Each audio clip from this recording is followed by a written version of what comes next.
I missed seeing a lot of you last month. It's so uncommon that we don't have a meeting, but missing May felt like it's been forever. Yeah. So I'm so happy to be back together with you all. It feels really good. As you know, maybe you remember, I talked about it in April and maybe I talked about it in March, but for the balance of this year, even though we're going to do our regular kind of things during the monthly meeting, but I'm turning it over to one topic for the rest of the year. So the balance of the meetings are going to be thematic. And I can tell that your guides have a lot of interesting things planned for the year.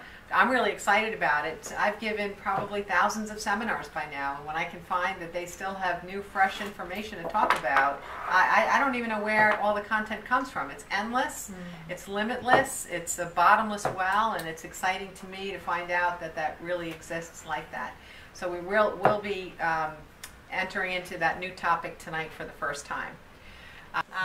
Okay, so what the new topic is that we're starting, and also if when you checked in, you were asked if you wanted to be included in the readings at the end of the night. So if your name was ripped off the tab, that means that I can pull your name out of the hat later for readings.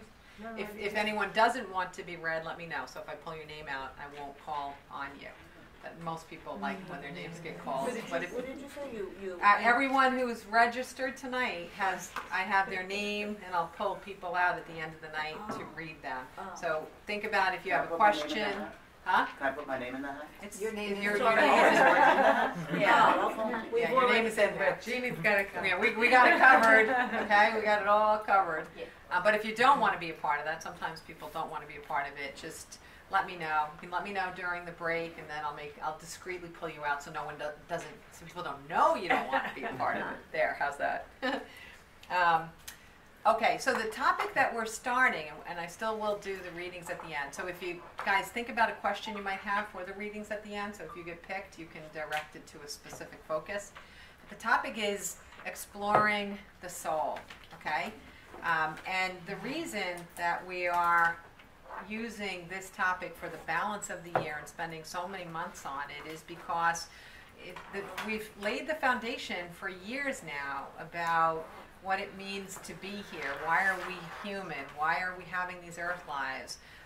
What is it that we can do to get ourselves out of the way? What is it that we can do to have happier lives? How can we increase our relationship with abundance, with the relationship we have with our bodies, with the relationship we have with ourself and self-love?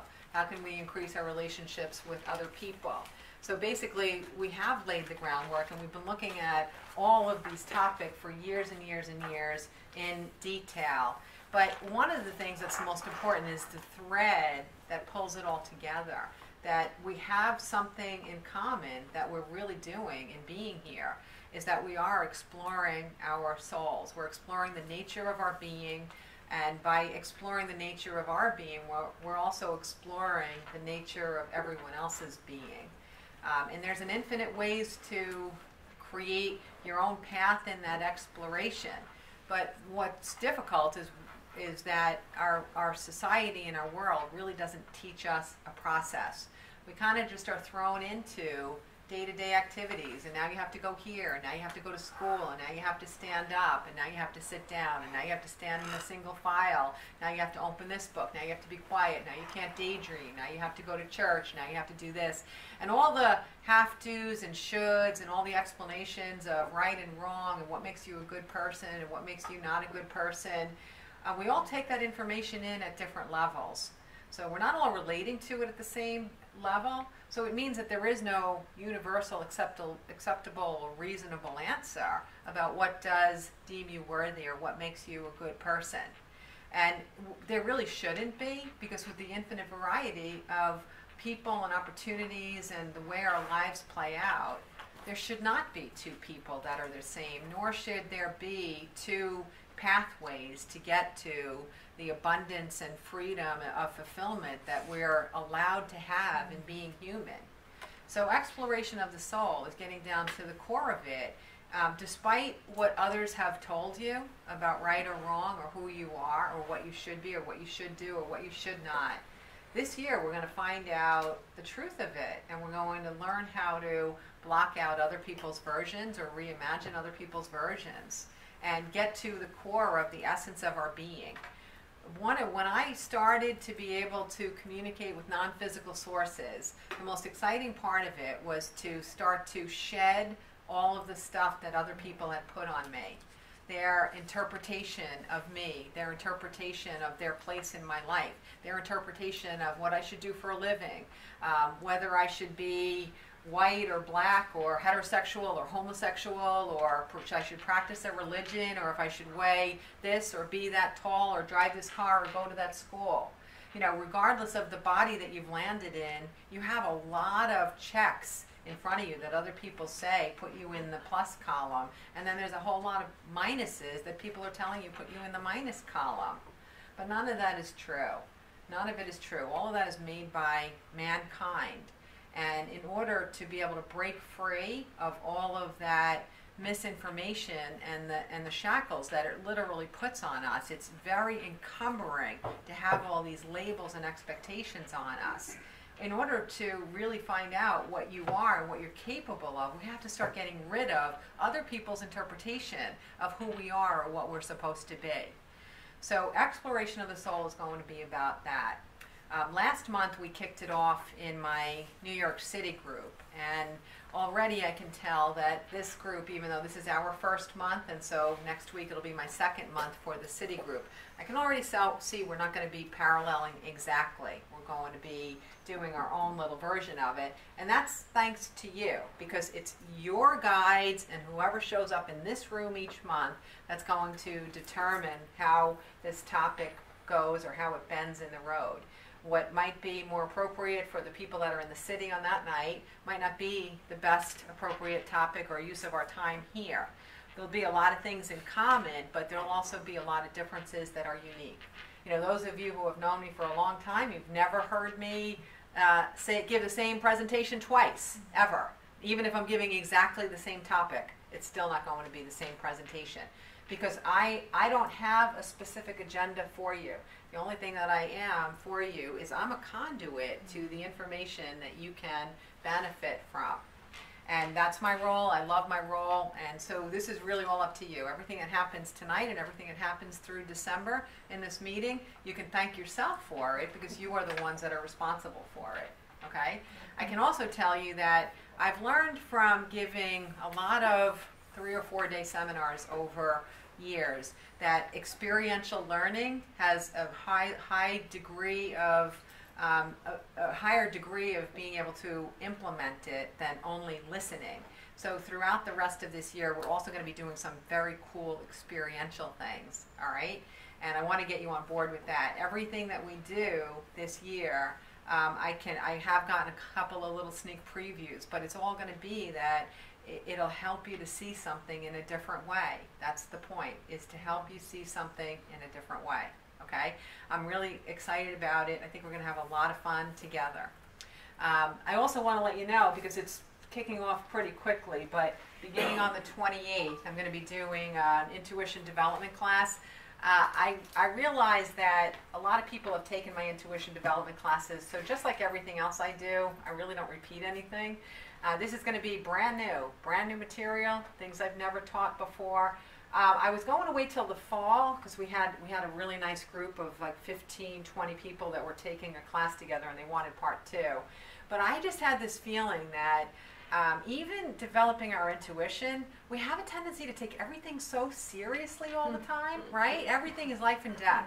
Well, intuition development, if you bring a lighthearted spirit to it, you actually are going to be able to advance your intuition better. So I thought, what better time of the year to do that than the summer, when we're a little more playful, we're a little bit more lighthearted, we feel like we have a little more free time, the sun doesn't set till 9:30, you know, so we're going to be doing it this summer, 3 meetings, and it's beginning, I think it's 2 weeks from tonight is the first one. Yeah. Okay, and Michelle happened to be very excited about this, so we're actually going to do it here. We're not doing it where I held the big one in the spring. We're going to be doing it right here, so you guys have no problem navigating, you know exactly where it is. So we will be doing that. One of the things that I've never focused on before in intuition development class is automatic writing. If it's a topic that you've ever heard of, fantastic because I teach it in a way that, with private clients, I teach it in a way that I've never seen it being taught before. If you don't know anything about it, the way that I teach it, almost everybody has at least some success with it, and that I think alone is a great takeaway from that intuition class this summer. Okay, the rest I'll talk about after the break. All right, so exploring the soul. One of the first things that is really important to do is to take a moment and see how you identify yourself, because you do identify yourself. If I were to put you in a room of 1,000 people that you don't know, and you were to just look at everybody and talk to everybody, there's no person in that room that you would describe the way that you would describe yourself. You know that you are unique. You know that you have a lot of differences from every other person. But what you might not realize is that you have a strong sense of who that person is, that is you.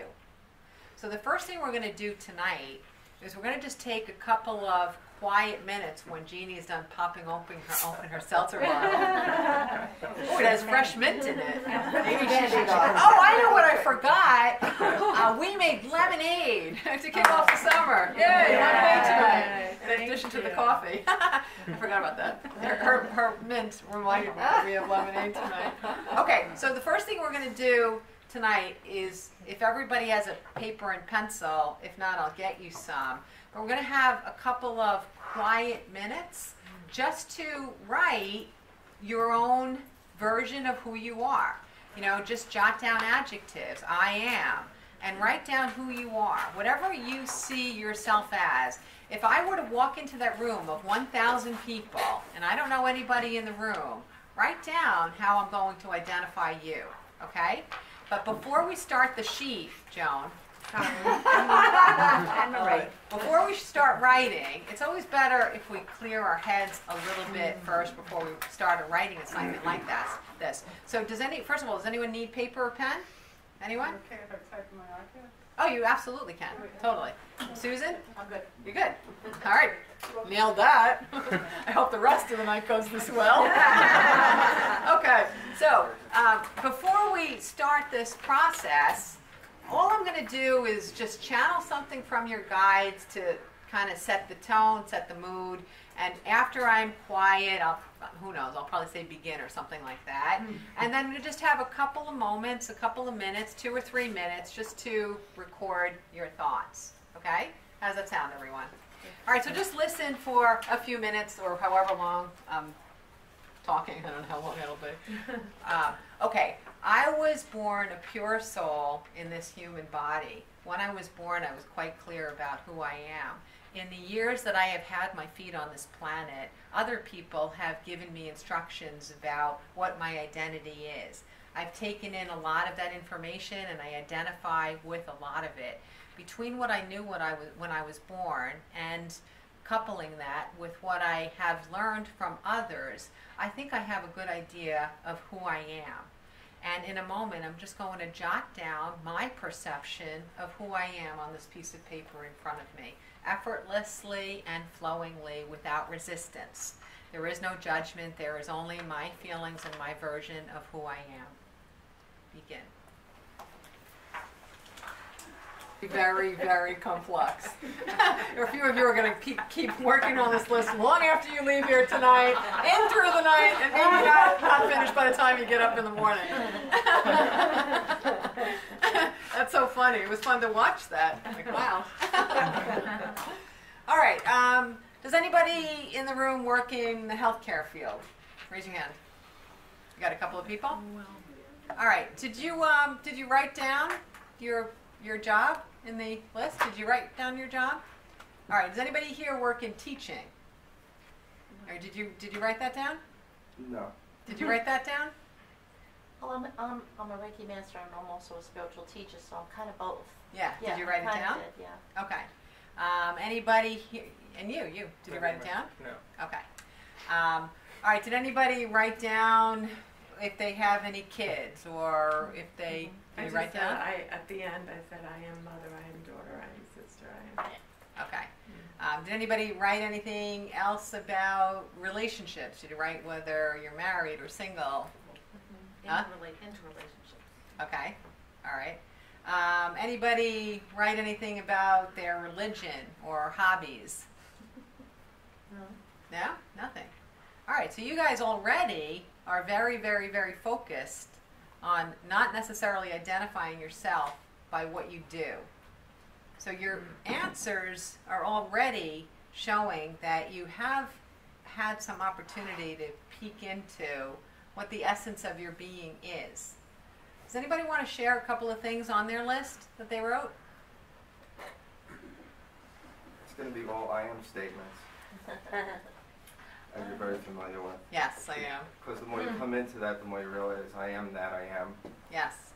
I am Yes. divine love, which is what I'm created from. I am creative in the now moment. I'm living through the moment of self in a holographic reality of all that is. I'm in the middle of God's energetic self, which I thought it was funny. In an interview, somebody asked the spiritual teacher, "Where is God?" He goes, "You're sitting in the middle of it." That's funny. I'm connected to divine gratitude, so it's mostly I am statements. Okay. That's deep. Maybe this. Nobody can read Share theirs to now. Charlie, could you just come sit up here, please? Anyone else after that? Anybody else want to share a couple of things? Come on. I'm out. Somebody else do that. Hold it. Gotta know when to hold it and know when to fold it. Oh, I did it wrong. I am Charlie. I changed You don't mine want to to be I am a dummy. Yeah, really. Okay, Sue. I put probably almost the same things as you, but Oh. I'm funny, I'm personable, possibility thinker, I'm love, I create, I'm discovering, and sometimes I don't play full out. And then being so full in a body is tough at times. So I go to smile. Yeah. Yes, most definitely. Yeah. Okay. Interesting. Now, I want you to, I'm not going to ask you necessarily to jot this next one down, only if you want to jot it down, but I just want you to think about this for a second. Now, suppose I put you all in the same room again, and I have people that you know come in, and they have to describe you to others that are coming in so that they can find you, all right? So your coworkers, your family, your spouses, your kids, your neighbors, if I set them up to describe you, and then strangers have to go in and find you in that crowd of 1,000, how are they going to find you? What are they going to say? Who are you? What are the people that you know going to say you are? How will they identify you? Huh. Well, it's physical. Yeah. More from the physical. Yeah. Physical. Yeah. It is. All right, what if I said that when we go into the room, you get to chat it up with everybody a little, and you're going to have to discover who this person is, like a little bit of a scavenger hunt. Then what are they going to say about you? When they start to think, maybe I should add personality traits in here, right? What else are they going to say? What you do. What you do. That's the next thing that they're going to go to. They're going to go to what you do. They're going to go to the thing that they know to be most prominent on your mind in the moment. So if you're struggling with an addiction freshly, they'll probably say she's struggling with an addiction. If you're a new mom, they're going to say she has a brand new baby. If you're a new whatever, they're probably going to describe you in terms of what you do with your time, right? Interesting. Did you describe yourself in terms of, how does that happen? Your appearance, your sexuality, your religion, your preferences, your economics, your education. How would you feel about describing yourself like that?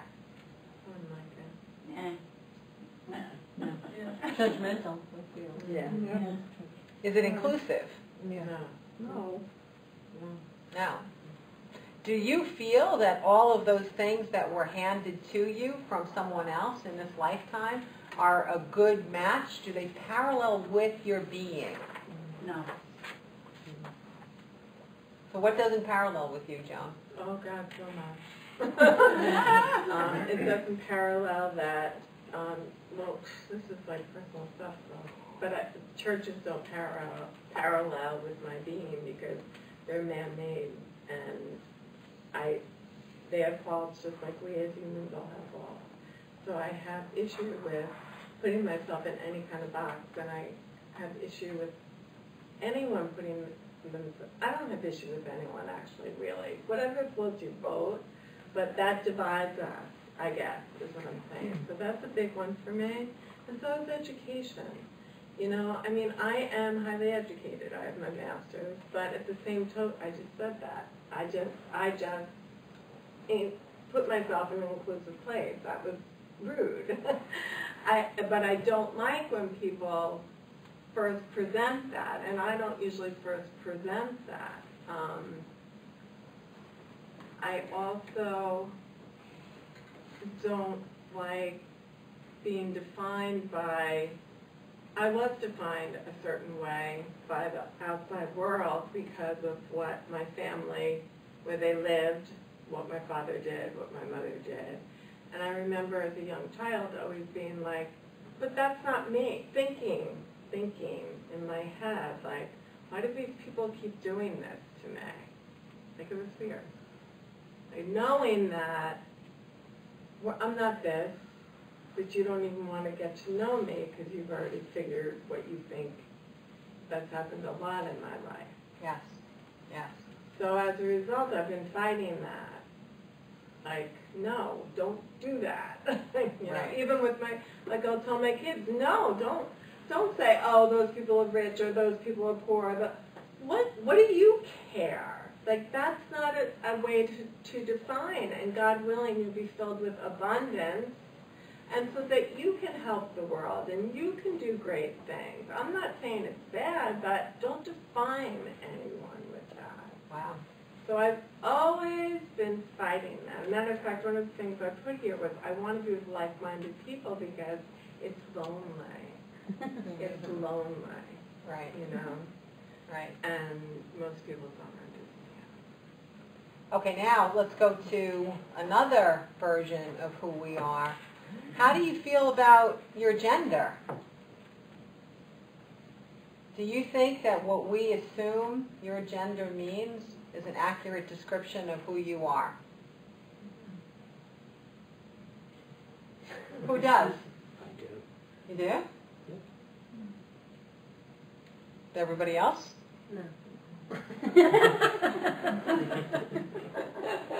Veto.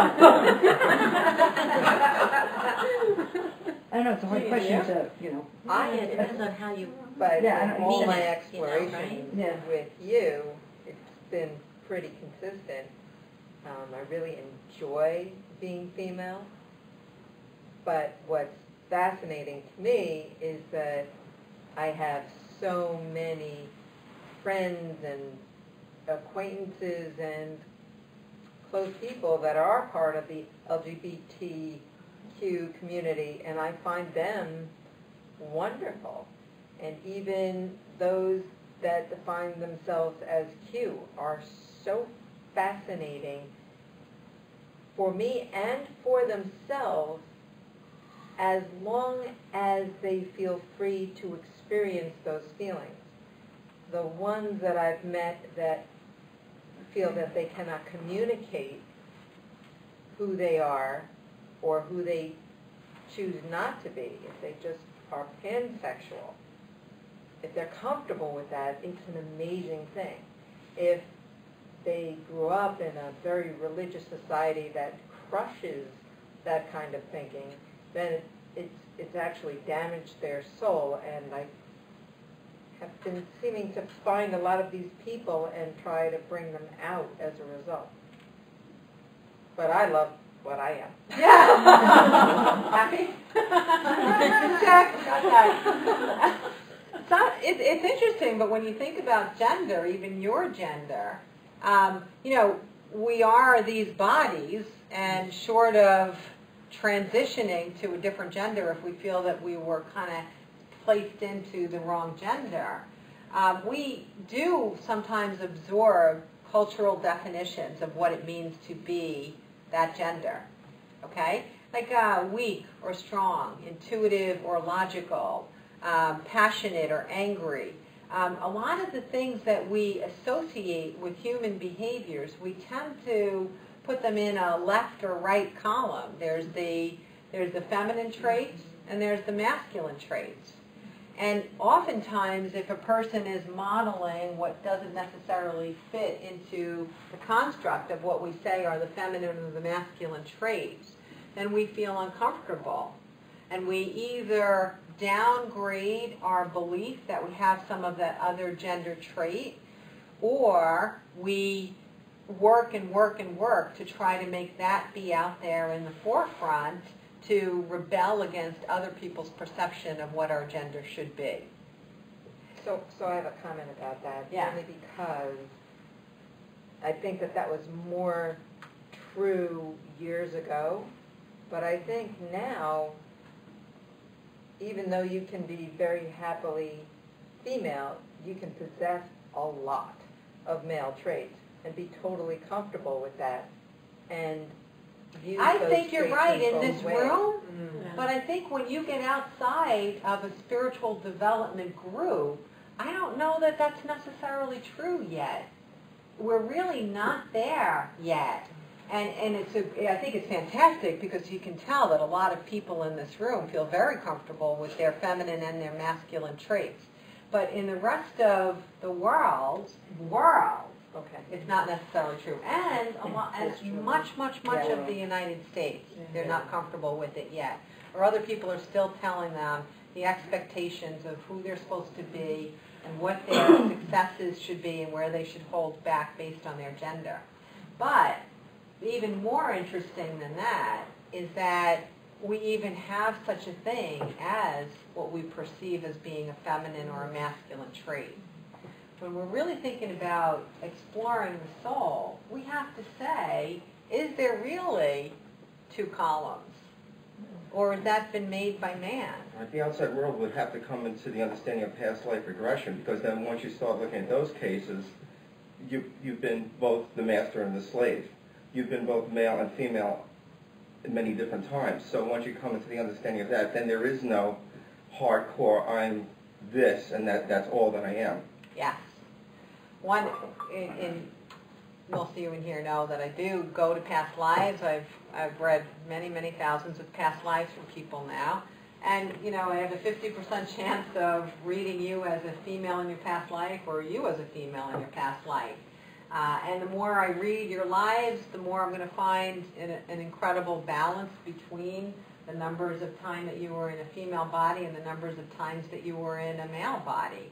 Sometimes I see a little bit of, a little bit more here or a little bit more there, because your soul is on a development path where taking on that gender one more time can open up your lens of perception in ways that being the opposite gender might not have given you the opportunity to. Because it's also about the setting. Where do we land geographically and where do we land in time? If we land in 1800 versus landing in 2017, where we land geographically in that year is going to have a big impact on how we perceive whether we are male or female or happy being in what's assigned to us about what it means to be masculine or feminine or what those traits are that we associate with it. So we do change it up. And then even beyond just the lives that we live here, one of the nicest angles of perception that I get to bring is the angle of being without a body, being back to full consciousness, reconnecting with all that is, reconnecting with the full of my entire eternal conscious memory database, if you will, reconnecting with my soul, and Karen is a memory. When I'm in that state of consciousness, it took me time to adjust, but communicating with souls in that state of consciousness, there is no gender, and souls don't have a gender. And in the beginning, when I would travel to that space, when I would have the shift in consciousness that I could return to my full being, guys used to make it inviting and simple for me to be there, so I wouldn't snap back out of it, back into Karen's body. And to make it inviting and soothing and welcoming for me, they would always project themselves with a masculine or a feminine body. because I needed to feel comfortable in the new space. It had to echo my experiences and my memories as Karen. Because if I went into a genderless experience, even though it was only unconditional love, I would have felt like I needed to come back to a frame of reference that was more familiar. Because we do keep going back to what is familiar. So little by little, in years of traveling and experiencing that state of consciousness, little by little, and I'm telling you very little, guides would swap the projection of their gender while I was interacting with them. Or they would let me experience them, and then they would take away any imagery at all. So I would only experience the essence of their being energetically without having what we would perceive as being a human form connected to it.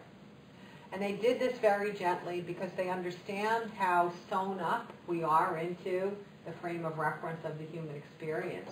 And they knew that if I were to be put into a space that was eerie or so unknown that I couldn't find my ground, I couldn't find my legs in it, they knew that I wouldn't come back.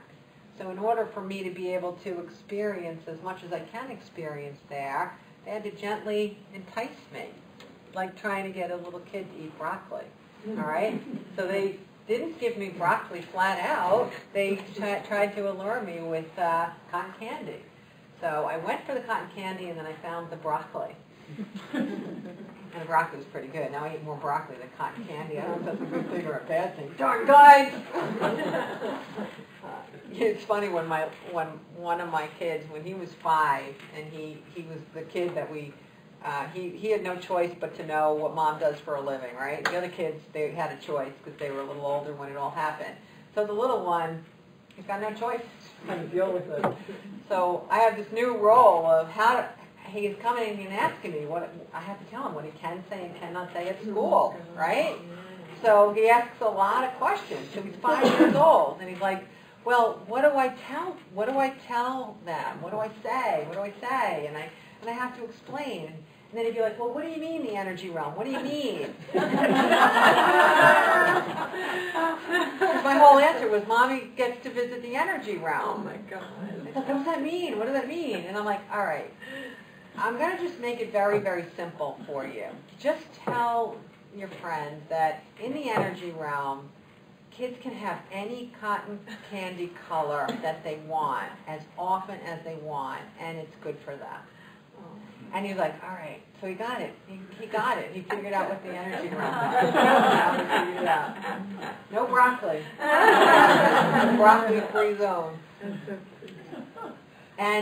And so in those experiences in being in the energy realm, I learned to let go of my precepts. And what I did with the more time that I spent there was I realized that virtually everything that we experience through our lens of perception in the human journey is a precept. That nothing is real. The only thing that is real is love. And when we can get back to that core of love, then we get to decide what we are. We get to decide who you meet. We get to decide how we feel about what we're projecting we are. We get to be our own choice of projection, because that's what we're doing, is we're projecting ourselves.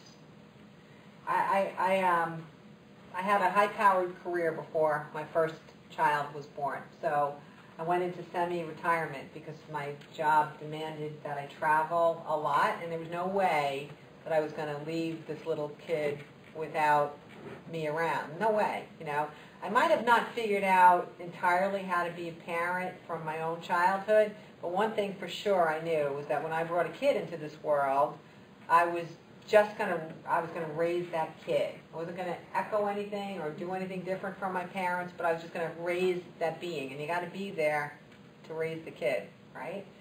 So I quit.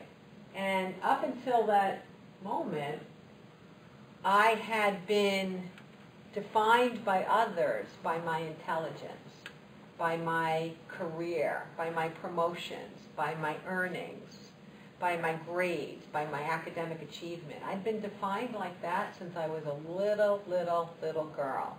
And the definition of who I was was so welcomed by me. It was certainly better than what I was actually experiencing in my life and all the other areas that didn't have to do with my profession or my academics, that I took it on as identification of my own being. I became my job, I became my schools, I became whatever I'd achieved, I became my income. I kept breaking the female income barriers in my industry, so I became that. I became the female income barrier breaker, and this is how I define myself. So all of a sudden, we have to pause for a second. Is the backup working to the backup? Battery. Backup's a down listen, right? No data? Yeah, you're right, let me see. I don't know what, let's see, there we just, let's change that date card. Yeah, I guess that's it. Okay. All right, good. Hold So that thought. we'll hold that thought. So let's talk about this. So, New York City, the next group is Monday. I told you about that. So if anybody ever wants to come in, the New York City group it's so entirely different energetically than this group. I can't even figure out why it's so different, but it is, right, Bill? The room. Huh? Is it the room? We meet in a big round room, and the people are all lovely. They all come in as souls. They leave their human baggage outside, just the way this room does, but there's still something very different about it. It's fun. We are kicking off the second event of Piece It Together. Second event. It starts on next Wednesday. Wednesday the 21st. What we're going to be doing is I have literally 70 pounds of rocks and lots of paint and lots of So it's lots not of BYOR? paint brushes. You don't have to BYOR. We will be, I don't remember the town we'll be in. Does anybody remember that? Where am I? East Islip? Islip. We'll be in Islip painting rocks. And we're going to paint rocks. I'm bringing some visual motivation and inspiration of painted rocks of what we can do. We can make it artsy, you can just put a word on there, you can put a message on it, but I'll have some ideas for everybody, or you just go ahead with your own ideas. So the painting party is to create these love rocks. Part 2 of the event will be hiking on June 24th. Hiking on June 24th, we're going to take our painted rocks with us, and we're going to plant them around the trail. On the bottom we'll have stickers for how people can get in touch with us after they find a rock. And they can post their picture on our Piece It Together Facebook page. There'll also be a component in there where they can read how they can keep the movement going. You know, go home and paint your own rocks, plant your own rocks, or replant the one that you found. The idea is to focus on something wonderful in the world, which is peace, reaching out to strangers, caring about people that you've never met, giving people a little bit of a sparkle for the day, having a happy surprise come. And we have, ours is going to be on Long Island, but we do have people in Ohio, New Jersey, Pennsylvania, and South Carolina that are participating too. So Love Rocks and Piece It Together. If you can't be at the first and you can only attend the second, that's fine. I'm going to bring extra rocks if you can only be there. If you can only be at the first and not the second, I will take your rocks and bring it to the second event. What kind of Or you can plant them yourself somewhere, anywhere. Leave it at a grocery store. Leave it under a park bench. Leave it in motor vehicles. Just get them out there, okay? Wherever you think a little light and shine and love might be helpful. Where's the hike at in the town? We're still working on where the hike is. So far we have 2 votes for one place, but there's a parking admission fee. So we're trying to find a place where you don't have to pay to park. But I'm still working on that. It will be at 10 in the morning. That much I do know. And it'll be somewhere along the Greenbelt Trail, more than likely. But we're working on just getting the parking location first. We're going to try to do our best to make it so that the hike is pretty much like under 2 hours for those of you who don't hike on a regular basis. So mapping it out so that we're making sure we're having a good experience on the hike is something that we're working on as well. Okay? I don't think there's any admission into Blydenburg. There is. That was Somebody one of the places. does the booth? Yeah, they do. That was one of them that we had. Because Yeah. around the lake is 6 miles we were going to walk in to and walk back out to, Right. but they have And you also have to be a resident in order to even get in. Right, because it's county, but I didn't think they manned the booth anymore. Yeah, I think From someone said that they do. Memorial Day. Yeah. If you go into the other part, it's fenced off now, so you can't really walk through the library, I don't think. But Green Gate is right, it's parking lot right on the highway there. Green Gate is an option, definitely. We're also thinking down by, yeah, getting into the Greenbelt Trail by like the rinks. Yeah. Yeah, but we're going to work on that, I promise. If you said yes and piece it together on the Facebook page and the invite, we're staying in touch with you. And if you're not on the invite page on Facebook, then just make sure I'll check your name off and we'll email you the details as we get closer. Sunday will be the rain date. The 24th is a Saturday. The 25th will be a rain date if we need it. Okay? All right. Are we good? Yeah. We good to go? Let me turn you on. And I'm turned on. Thank you. You're good to go. All right, good. Okay, so anyway, so I remember how I felt the very first time I attended a social event after I decided to stay home with my first kid. And at that event, one of the first things that happens, if you're in a social group where nobody knows you, it's the first thing that happens. you do. What do you do? And I really felt like I was falling to the earth. I was plummeting to the earth. I had no idea what to say. I had no idea what to say. Because I got that people really don't value a stay-at-home mom in our culture. They really don't. It might have been partially because of my energy of projecting that I was no longer valuable, but nobody really wanted to talk to me. They really didn't. Like, I could actually feel people just kind of glaze over. Oh, how interesting. That's a very important role. We need more people like you. All right, thank you. And then they're like, oh, is that broccoli? And that's the end.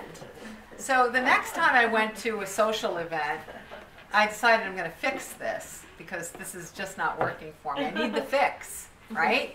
Do you think I did well academically and in my profession for me? No. I did it for all of you so that you would find me interesting. There you go.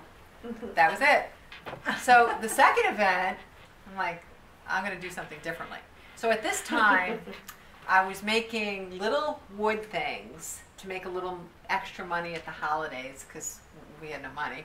So, and I was selling them, and then I would paint your name on it, all right? And so I'm, making these things at my kitchen table. But this time, next time I have 2 babies. They're running around. They're throwing up. They're not going to paint over. So I'm still making these things long after the kids go to sleep at night, and I'm selling them like mad. There's no Etsy, people. This is pre-Etsy. I'm making these things and I'm selling them. Impressive, right? Really Everybody's impressive. name was on it? Huh? Everybody's name was on it? The way I made That's money. such a guilt sale, though. Huh? That's such a guilt sale. Like, No, I if you would. made They something would. somebody has a name, They how do would. you not buy it? They would buy it, and then they would tell me the names. They would order it, right. and then I would deliver it. So I had strings of hearts. Everybody bought with their kids' grand names on it, grandkids' names on it. I did that, but it was appealing.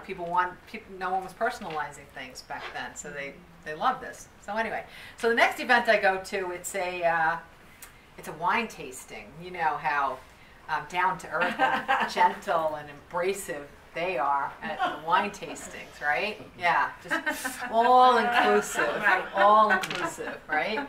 So I kind of worked my way between the BMWs and the little Mercedes and all this, and I get into the building, and the first person's like, "What do you do?" And I'm like, "I'm an artist." And he said, "Really?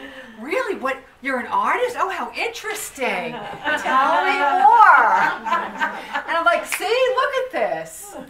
If I weren't conscious, I really would have swapped out one identity for the other and then just ran with it for life because the world just embraces you more when you have something interesting to say about yourself." And what I really, in hindsight, what I got to realize is that even if we're not defining ourselves by the stuff that it is that we do or how we spend our time, other people are. Other people are. And until more and more people are living as souls, we're going to still live in this world where we're coming up against judgment and exclusion and feelings of superiority or even inferiority based on anything, And exploration of the soul means that in order for you to fully embrace every person, shape, size, color, and everything else going on in the world, you have to do it for yourself first. Because you really don't know what it's like if you are living to a selected identity that somebody else thrust on you. If you haven't got rid of other people's versions of your identification yet, and you don't know at the core of your being who you are, then it's going to be impossible for you to be that one that is making soul-to-soul connections. It's going to be impossible for you to be the one that's all-inclusive, that's not separating people or categorizing them. When I started this journey and I started to pop into the energy realm on a regular basis, I'm happy to report that even though I had such a crummy childhood, I was actually maybe a little bit above average in my lack of judgment. I'd already, I guess maybe because I had such a hard time getting here, I'd already learned that everybody has value, and I don't want to pre-sort based on any condition, even if they select that condition or if it was given to them. I'd been pretty good. But then as I started to look even more about identification and exploration of the soul and who are we all, I started to realize that I still was carrying around some biases. I was still carrying some judgment. So imagine I had stripped away the judgments that we're up against all the time. Weight, color, religion, skin color, how you project your identity through tattoos and piercings, color of your hair, ethnicity. All of that, I was done with all that, and I'm proud to say it was not an issue for me. It's really not been an issue for me most of my life. But I had to work a little bit more on some of the others, because the only way I was valued and appreciated in my life, I still felt that I had a little bit of a resistance when somebody didn't have maybe an education, just like you were saying, Joan. I'm embarrassed to say it because it's terrible that I could have been that way. But then I got rid of that one. And I don't even know if I had it that harshly either. I think I just would prefer to be people that had my education level socially. I would prefer to be with them. It wasn't that I thought less of anyone else. It was just my preference. So I blasted through that one. I couldn't care. I could care less. I knew people that were well more educated that had dropped out when they were 17 than I did people that I know that graduated from the top schools. I let go of that one. And I'm plugging along, and I am determined to let go of any resistance that comes from judgment. And I found that I still had one left, one that most of us carry. And if you don't identify it, then once again, you're not able to explore yourself as just a soul. You're still going to have some expectation of who you should be or what you should be. But the last area of judgment that I worked on, and it's amazing when you think about it, how prevalent it is quality of life. Quality of life judgment. Think about this.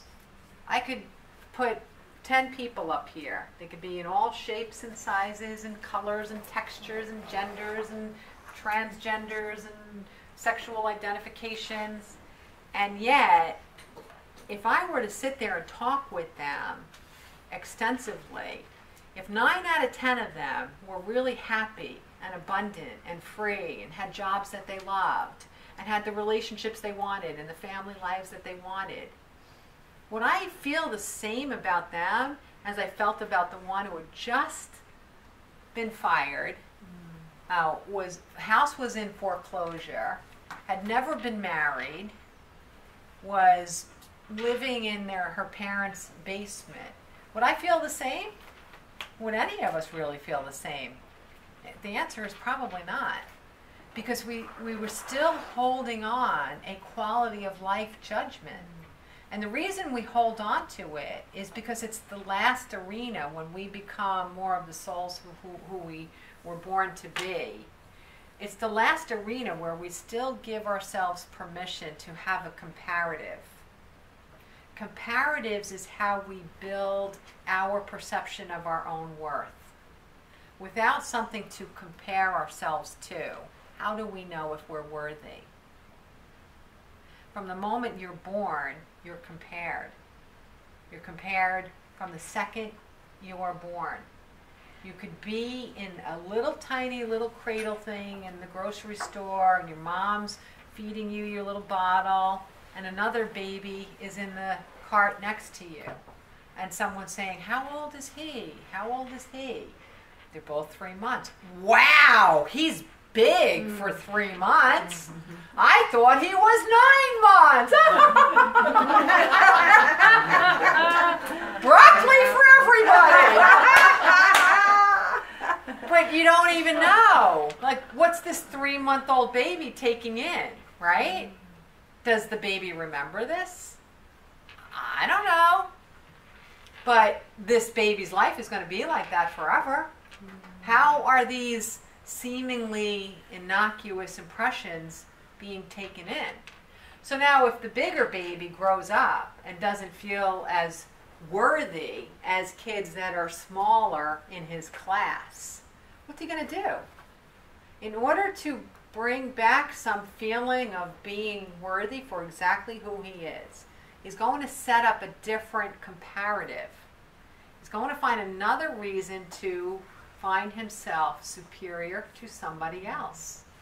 Because he doesn't want to live feeling less than, and the world already told him that he's less than. That's what we do. We don't intend to do it, but this is what we do. We set up the comparatives.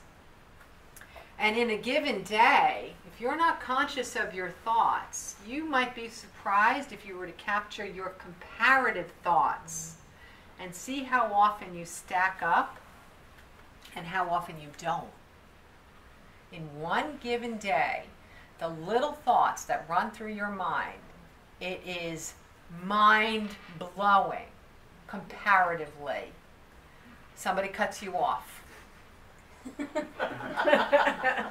asked for it. Very good. He's right. Who is superior now? Huh? Sue's the one that cuts everyone off. So Sue is the superior one. Yeah. But isn't it amazing? It's amazing. So I was giving a speech down to the Center for Women in Charleston, South Carolina. And I had a break. So I normally when I'm in a new city, I just drive and drive and drive until I find something that I think is interesting. Nothing touristy. Usually I find something nature or water or something. So I drive and I stumble upon apparently like a iconic tree in Charleston. Anyone ever see this tree? Oh my God! Charleston? It's so amazing. So this tree, you gotta see it. It's worth the trip. This tree is a massive tree with branches and trunks all over the place. It's the size of this room, right? The tree is the size of this room. Way bigger. And the branches, they go up and they go down and they go up again. So half of these massive branches are on the ground, and then this tree just keeps going up and up and up and up. Beautiful, beautiful, beautiful, beautiful tree. So I'm like, I find the tree. There's no sign saying there's the tree, make a left to see the tree. I find the tree, because that was back in the days when I used to let the universe into my life. Now I've kind of cut it out, but when I let the universe into my life, the universe would bring me to the tree. So I'm experiencing the tree. I have to tell you, I am so high because this tree exists. I am so high. So there's signs over don't touch the tree. Oh man. I swear the sign said don't talk too loud near the tree. Oh my God. So there are these signs like everywhere. I mean, it's like human word litter all around this gentle tree, telling us what not to do by the tree. So now, at the time, I think my son was just starting to get out of like pre-imaginative play, but he used to play with his friends these games that he would just get lost for hours in his imagination, these scavenger hunts and all this cool stuff. So in the tree, there's about 10 boys, and I'm happy to report that they were probably in high school, because that makes the story even more interesting. 10 boys playing in the tree, literally playing. They had 2 teams, and they were capturing each other, and they had all sorts of rules, all sorts of rules. I just stood there and listened to the boys. It was like Lord of the Rings on steroids, okay? The things that they were doing. And if anyone caught you with a leg on the mulch on the ground, you were out, you were dead. So the whole object was they had to just spend all of their time in the tree for the game. And I was like, this is like, it doesn't get any better than this. This was like an explosive moment for me. High school kids are not doing drugs. Yeah, right. They're all normal looking, like everyday kids, kind of just in a tree playing. No one's looking at their cell phones, and they're enjoying this tree that is there for them, right? So I'm like, I knew the trip was worthwhile. So I decided I'm just going to sit down for a little while, and then some people come on their lunch break, okay? So it's 2 women and a man. And they're like, oh my God, didn't they see the sign? What are those boys doing on the tree? What should we do? Should we call someone? Maybe we should call someone. My best Southern accent. So I'm like, seriously? These kids are not on their cell phones. These kids are not doing drugs. These kids are not in their basements on video games. And you have a problem because this sign tells them they should not touch the tree, right? So I said, I can butt out of most people's business. You said they're my kids. All 10 of those 14 to 16-year-olds are my kids. Don't I look good? Don't I look good? That should have been my answer. With a New York accent. Yeah, with a New York accent, no less. So I clearly don't belong. So this was one of those times where I was just not going to let the moment go. So I just said, I said, the tree is here. It's been here for hundreds of years. I said, there's so many worse things they could be doing, right? And the one woman turned to the other. She's like, they're having fun. And all 3 of them turned over and immediately supported the boys playing in the tree. Oh, good. Right? So Thank it was just so interesting that I knew right then and there that these 3 people who were there on their lunch hour, that their part of their identification in being good people was following rules. Right. That's how they identified themselves as being worthy. They weren't thinking through the tree. They weren't thinking through the boys. They just felt good about themselves because they were obeying, and then they were going to implement somebody else's rule. No judgment, sweetheart. And don't judge my Southern accent either, okay? All right, we're going to take a break so you guys can have some lemonade and coffee, and we will.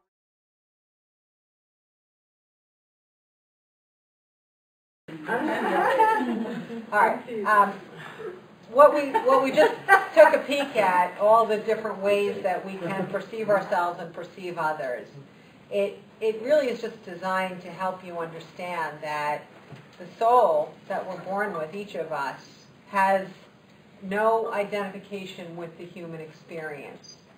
It has no frame of reference for gender. It has no frame of reference for region of birth or for religion or sexual identification or sexuality. It has no identification at all. What happens when we land into our bodies is that based on what we believe is possible before we decide to take a physical life, call it our quest, based on the magnificence and the altruistic intention of our quest, we're going to land in a body that's just right for our soul's journey at that moment. It's going to match the vibration of our quest. But we're not going to make the selection. We're not going to be able to sit down and pick our gender identification, pick out our sexual preferences, pick out our skin color, pick out the origin of birth, religion, and region, and background from where they all came from way back when. We don't get to choose. And the reason we don't choose is because when we're not in our bodies, we don't have the same obsessive need to control that we have in our bodies. The obsessive need to control is because when we separate from the memory of being the infinite powerful souls that we are, we're afraid. We're afraid of the unknown because we don't remember our own power. And when we don't remember our power, we have to control as many experiences that we're surrounded by as we can. It's the way we feel that we have power again. So here, this body, these circumstances that you got a little stack of circumstances. The rest you make by design. Certain things you might not opt out of that easily, but the rest you design. Did you design it the way that you wanted to design it? Is it designed the way that it matches what you're going to be discovering more and more is your soul's intention, your quest in being here, your altruistic purpose in deciding that you could take another physical life? Is there a match? And if there is not a match, during the course of this year in the exploration of the soul, we're going to find out how to make that a better match. And not that you have to scrap everything, where you live, what you do. It's not about scrapping everything. It's about making the stuff more in alignment with who you know you are as a soul, who you're going to become more and more familiar with, the essence of your being. One of the most remarkable things in traveling even to my own earth lives, and there's probably 8 to 12 that I can visit on a regular basis, and probably 6 or 7 that I know almost as well as I know this earth life now. What gets revealed is that there are these things that make me me. There are lots of things that make me that human. More things made me that human than made me me. But the stuff that makes me me, my soul, the thread exists in lifetime after lifetime after lifetime. Just this little thing that is so me. That little thing that is so me. It lands in every body.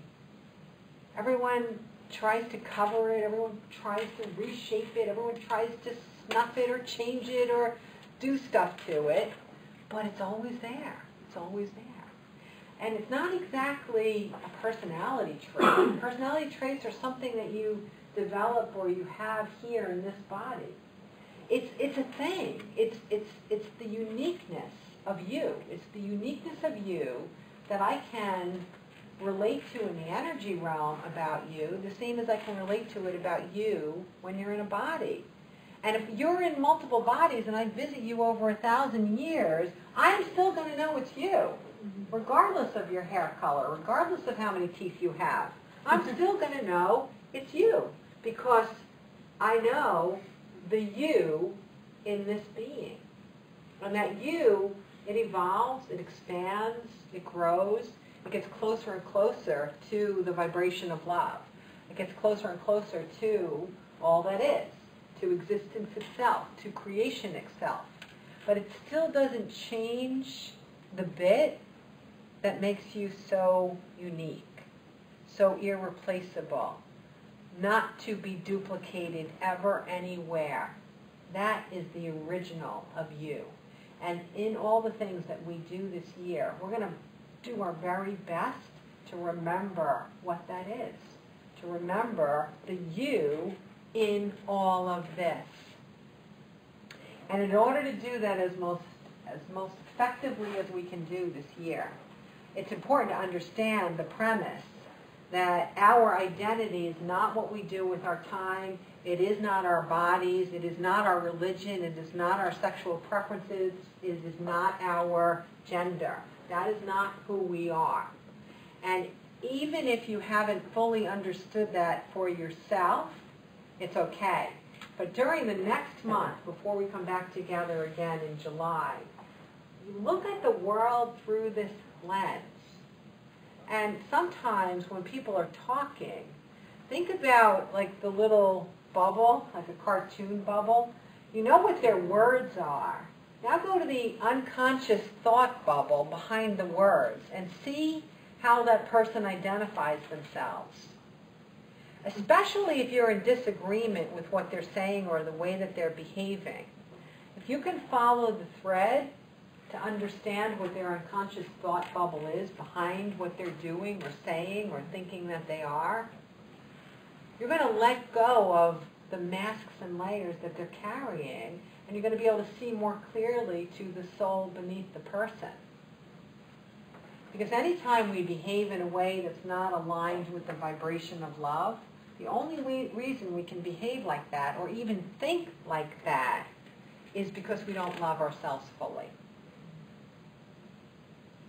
I'm generally one, you guys know I don't really love to talk about politics or news, but every now and then you just got to throw someone under the bus because they're a caricature of themselves and they're asking for it, right? So let me throw someone under the bus. Anyone volunteering? Any volunteers? I'm going to do it. I'm going to actually state a name. I know, I generally don't do that. All right, someone in politics, not the one you think we're going to go to, but someone else. And he was grilled yesterday a lot, and his initials are JS, right? So let's just say this JS person. Why is there such strong reactions to JS? If you look at this person's track record, he doesn't like anyone but white men. He really doesn't.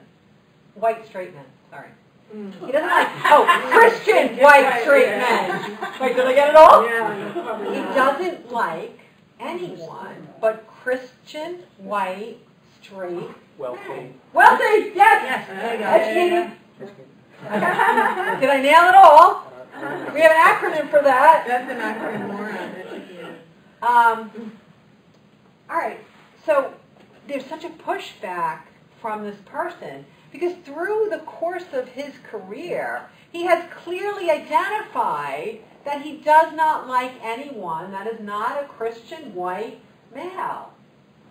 So who feels supported by him? Only them. And then they have to be of one. They have to be of one party or the other, and wealthy, right? So we've narrowed down the people that really feel supported by him to just a little tiny blip on the radar. So what does that mean? That means that maybe 95% of our country doesn't feel included in his world. Because we're not included in his world. We're like gnats, or ticks, or cockroaches. That's what we are in his world. Gnats. Right? Yeah. That's what we are to him. And you know what it is? We let him get there. We all let him get there. We all let him get there. Because we're not standing up for each other in every single conversation that we have with everybody. We don't have to be brutal. We don't have to be violent. We don't have to be mean. We don't even have to be condescending the way I am about JS right now. This is for illustrative purposes only. We don't have to go to those places to make sure that we're letting other people be included. And we don't have to be, running over and saving people, all dressed in white robes. All we have to do is just keep speaking. That's all we have to do. Gently, calmly, pointing out a little something. And if we do it here, and we do it there, and we do it there, then the JSs of the world will eventually become dinosaurs. There's really absolutely nothing wrong with white, Christian, wealthy men. There's really not. I don't want to be prejudiced against them any more than I would be prejudiced against any other group.